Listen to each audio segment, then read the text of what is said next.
మన స్పీకర్ శివప్రసాదరావు గారు కొన్ని కామెంట్స్ చేశారు. అతను ఒక ఆర్డినరీ మ్యాన్ అయితే నేను రియాక్ట్ అయినాను. Because you served as a speaker of the assembly, Andhra Pradesh assembly.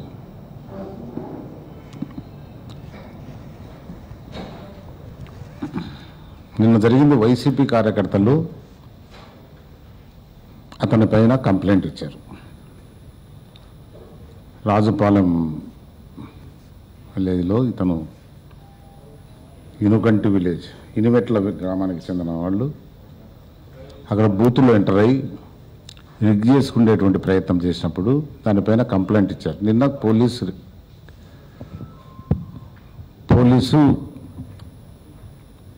Case file చేసింది. ఆ సందర్భంగా తను రియాక్ట్ అవుతూ ఇతను బూత్లోకి వెళ్ళాడు, పోలింగ్ స్టాఫ్ని బెదిరించాడు, అందరినీ బయటికి పొమ్మన్నాడు, బోల్ట్ వేసుకొని. ఎందుకు వేసుకుంటారు పోలింగ్ బూత్లో బోల్ట్ వేసుకొని? ఒకడే రిగ్ చేసుకున్నానికి పోయాడు. అతని గత చరిత్ర కూడా అటువంటిది. దాని గురించి వైకాపా కార్యకర్తలు కంప్లైంట్ ఇచ్చినప్పుడు అతని పైన కేసు బుక్ చేయడం జరిగింది. ఆయనకు చాలా తీవ్రమైన ఆగ్రహం కలిగింది. ఎందుకంటే ఈ 5 సంవత్సరాలు చట్టాన్ని చెరబట్టినోడు ఇతను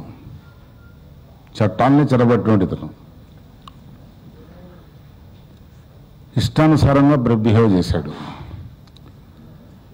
కాబట్టి ఇప్పుడు నేను దౌర్జన్యం చేసినా నా పైన ఎవరు యాక్షన్ తీసుకునేటువంటి ఇది ఉండకూడదు అనేటువంటి భావన ఉండేటువంటి వాడు. చట్టం మౌనంగా ఉండిపోవాలా,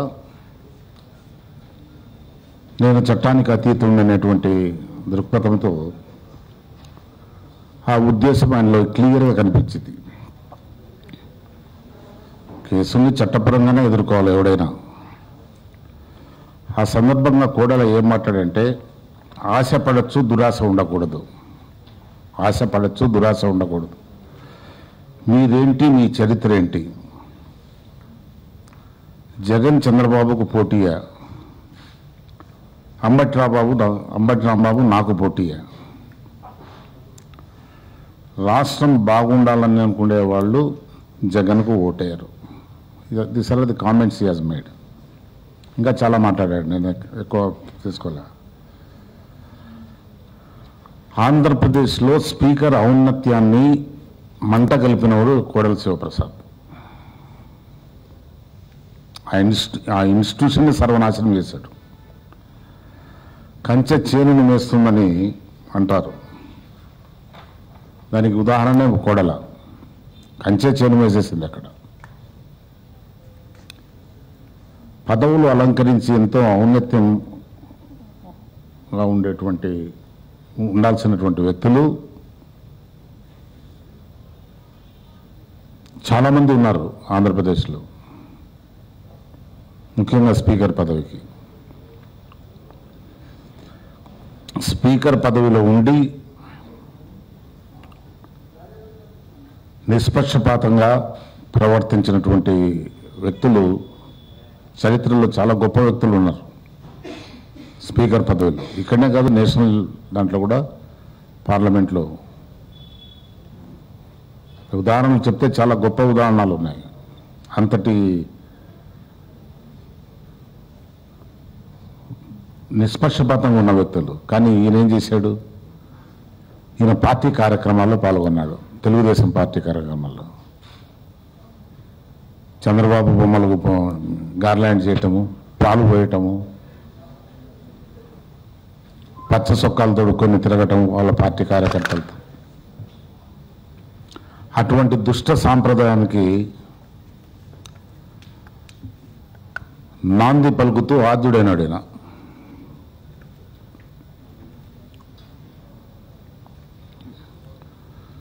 ఈ 5 ఏళ్లలో line of demarcation between party and speaker post is totally erased. ఆ డివైడింగ్ లైన్ ఉందే, దాన్ని తుడిచేశాడు బాగా. నాకెవరు అడ్డం చెప్తారు అట్లా. ఈయన శాసనసభ జరిపిన తీరు ఆంధ్రప్రదేశ్ చరిత్రలోనే ముఖ్యంగా నూతన రాష్ట్రంలో ఒక చీకటి అధ్యాయం.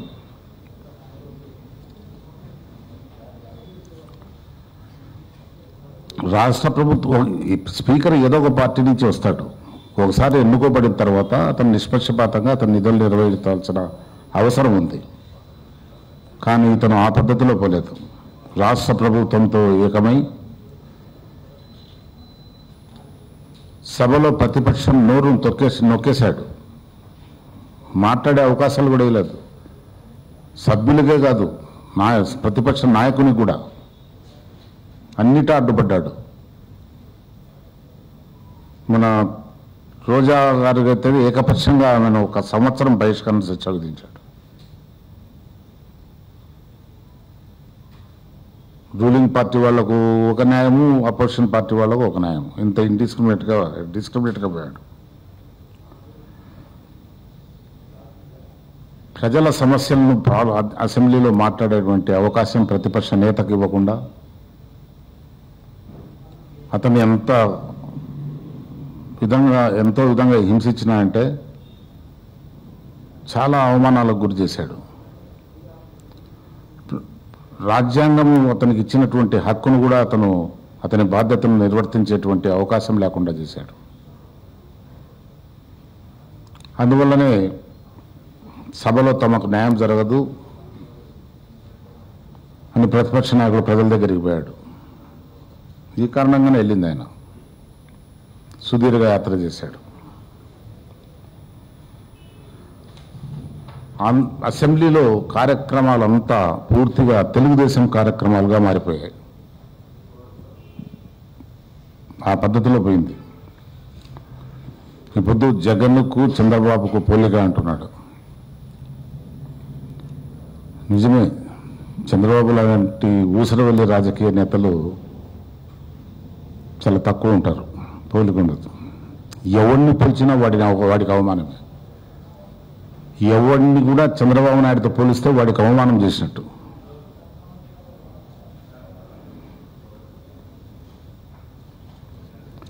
ఆశ ఉండొచ్చు, దురాశ ఉండకూడదంట. ఏం అధికారం మీ నాయన సొత్తా? మీరే పర్మనెంట్గా ఉండాలని మీ సెక్టరే పరిపాలించాలని అది రాష్ట్రాన్ని? అది దురాశ కదా. ప్రజాస్వామ్యంలో ప్రజలు ఎవరికి ఓటేస్తే వాళ్ళు అధికారంలోకి వస్తారు. That is the spirit and essence of the democracy. వాళ్ళ అభిప్రాయాల ప్రకారము వాళ్ళు చూజ్ చేసుకునేటువంటి వ్యక్తులు అధికారంలోకి వస్తారు. అది మీరు గుర్తెరగాల.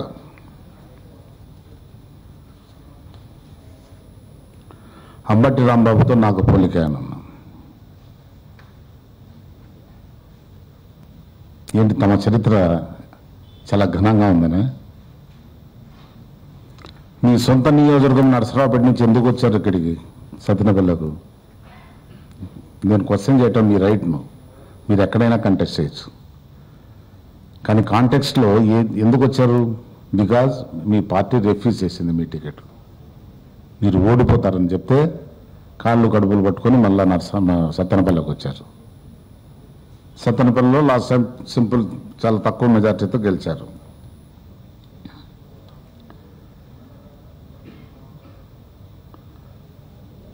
ఇది ఒకటి. స్పీకర్గా ఉన్నారు, మీకు ఈ మాత్రం అర్థం కాలే. Nobody giant in parliamentary democracy. ఎవడు కూడా జైంట్ కాదు, ఆల్ ఆర్ పిగ్మీస్. ప్రతి ఒక్కడు పిగ్మినే. ప్రజలు వాడిని ఎన్నుకొని వానికి ఇది ఇస్తే శక్తిని ఇస్తేనే వాడు జైంట్ అవుతాడు. మీరు వేరే రంగాల్లో చాలా పెద్దోళ్ళు ఉండొచ్చు, ప్రజాస్వామ్యంలో మీరు పిగ్మీసే. ఇందిరాగాంధీ గారు అటువంటి టాలెస్ట్ లీడర్, ఎన్టీ రామారావు గారు, వాళ్ళు కూడా ఓటమి చవి చూశారు. నీవంతా వాళ్ళు కూడా ఓటమి చేశారు. దేశ చరిత్రలో వాళ్ళ కొన్ని చాప్టర్స్ ఉన్నాయి. ఎన్టీ రామారావు ఎన్నో సంక్షేమ పథకాలు పెట్టినటువంటి ముఖ్యమంత్రిగా అతను కూడా ఓడిపోయాడు. అందువల్ల నేను అడుగుతున్నా, మీరేంటి, మీ చరిత్ర ఏంటి అనేటప్పుడు నీ చరిత్ర ఏంటో చూసుకోవాలి. ముందు ఒకసారి ఇంట్రాస్పెక్షన్ చేసుకోవాలి. ఏంటి నీ చరిత్ర? కాంగ్రెస్ మీరు హోమ్ మినిస్టర్ ఉన్నప్పుడు రంగా నా ప్రాణ భయం ఉంది, నాకు రక్షణ ఇవ్వండి అని మీకు పర్సనల్గా అప్పీల్ చేసుకున్నాడు. మీరేం చేశారు? ఇచ్చారా? దాదాపు 300-400 సబ్జెక్టు కరెక్షన్ పోలీస్ ఆఫీసర్స్ను కృష్ణా డిస్టిక్లో ట్రాన్స్ఫర్ చేసిన ఘనత ఇదది. Prior to the death of Ranga చనిపోయేదానికి ముందు దాదాపు 300 మంది పోలీస్ ఆఫీసర్లను ట్రాన్స్ఫర్ చేసినటువంటి ఘనత అయినది హోమ్ మినిస్టర్. దాని తర్వాత జరిగింది ఏంటి?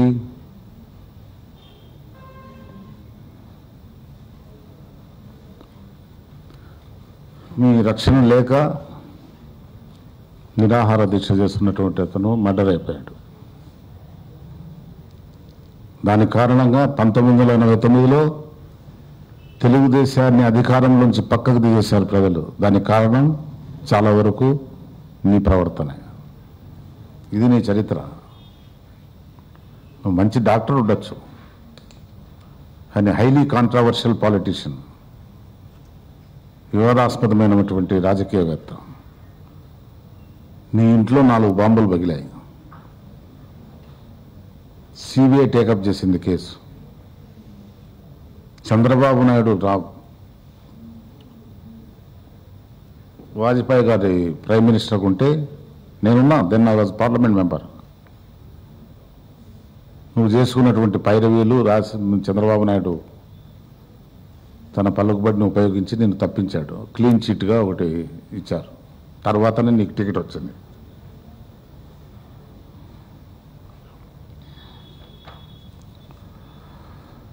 కోడెల గారు, మీ అరాచకాలు, దౌర్జన్యాలు పల్నాడు ప్రాంతంలోనే కాదు రాష్ట్రంలో ఎవరిని అడిగినా చెప్తారు. You are a notorious person.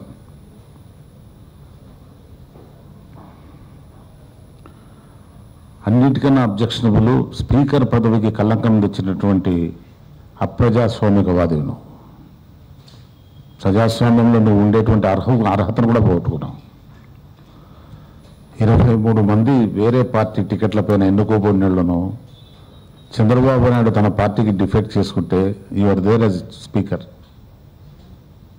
Anti defection apply చేయలే వాళ్ళపైన ఏం యాక్షన్ తీసుకోలే. ఈ విధంగా నువ్వు చరిత్రహీనుడు. ఇంత దుర్వినియోగం చేసినటువంటి స్పీకర్ను మేము చూడలే చరిత్రలో.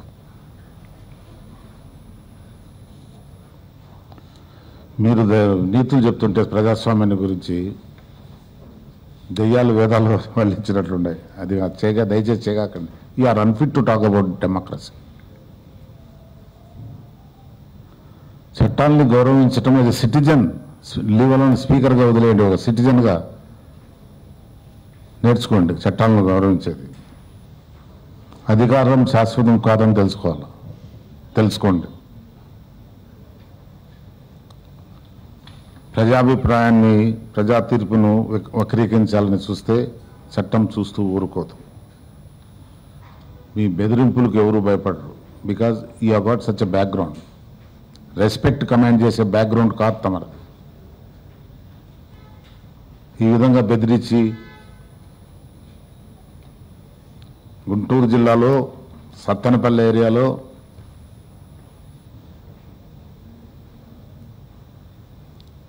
ఈయన గురించి అడిగితే వీళ్ళ కుటుంబ సభ్యులు చేసిన అరాచకాలు that's why you are being punished.